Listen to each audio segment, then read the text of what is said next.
Recent గా చెన్నైలో జరిగిన తగ్ లైఫ్ ఆడియో లాంచ్ ఈవెంట్ లో విలక్షణ నటుడు కమల్ హాసన్ చేసిన కామెంట్స్ కాంట్రవర్సీకి దారితీసిన సంగతి తెలిసిందే.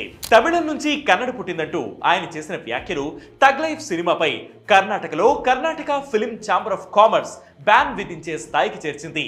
సారీ చెప్పమన్నా కమల్ తగ్గకపోవడంతో కేఎఫ్సిసి ఈ డెసిషన్ తీసుకుంది. తప్పు మాట్లాడితేనే సారీ చెబుతానంటూ కమల్ తన కామెంట్స్ ను సమర్థించుకున్నారు. మరి కమల్ కామెంట్స్ లో నిజమెంత?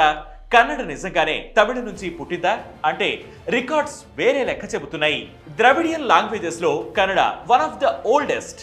దీని మూలాలు 2000 ఏళ్ల నాటికి ఉన్నాయి. ప్రోటో ద్రవిడియన్ అనే భాష నుంచి మిగతా ద్రవిడ భాషల్లాగే కన్నడ పుట్టుకొచ్చింది.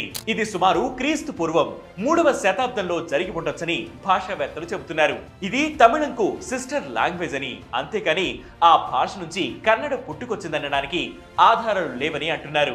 450వ సంవత్సరానికి చెందిన హల్మిది కన్నడ భాషకు సంబంధించి అత్యంత పురాతనమైన రచనగా భాషావేత్తలు గుర్తించారు. కర్ణాటకలో గుర్తించిన అశోకుడి శాసనాల్లోనూ ద్రవిడ భాషకు సంబంధించిన పదాలు ఉన్నాయని, క్రీస్తు పూర్వం 3వ శతాబ్దం కంటే ముందే కన్నడ ఉన్నట్లు ఆనవాళ్లు ఉన్నాయనటానికి ఇది సంకేతమని భాషావేత్తలు చెబుతున్నారు. అయితే కన్నడ తమిళ మధ్య భాష, సంస్కృతి, సాంప్రదాయాల పరంగా కొన్ని సిమిలారిటీస్ కనిపిస్తాయి. ఏళ్లుగా ట్రెడిషన్, కల్చర్ ను ఈ రెండు భాషల వారు షేర్ చేసుకుంటున్నారు. ఇకపోతే ఈ సినిమా నిషేధంపై కన్నడిగులు వెనక్కి తగ్గకపోతే మూవీ యూనిట్ కు 20 కోట్ల నష్టం వస్తుందని సినీ వర్గాలు చెబుతున్నాయి.